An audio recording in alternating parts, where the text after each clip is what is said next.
Maafisa wa ukusanyaji mapato na utekelezaji sheria katika kaunti ya Isiolo wameonywa dhidi ya kuwanyanyasa wafanyabiashara wakati wa shughuli ya ukusanyaji ushuru. Akizungumza wakati wa ufunguzi rasmi wa shule ya Taqwa Tahfidh Al-Ansar Quran and Integrated School, waziri wa fedha na mipango ya kiuchumi katika kaunti ya Isiolo Luqman Ahmed alisema kuwa ingawa ukusanyaji mapato ni muhimu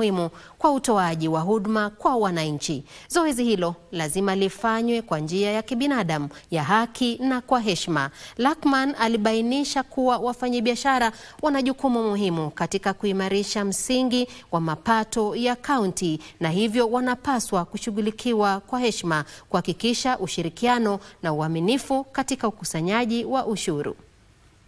Hatuwezi kubali mtu yoyote aweze kuharibu image ya kaunti yetu kwa ku-extort ama kusumbua watu wetu wakati wanachukua hizi fees. Na iko mipangilio ambao tunaweka, very soon we will be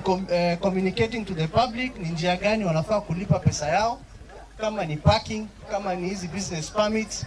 ni njia gani ambayo mnafaa kutumia kulipa ili pesa iweze kuingia kwa county na iweze kufanya kazi kuhudumia wananchi.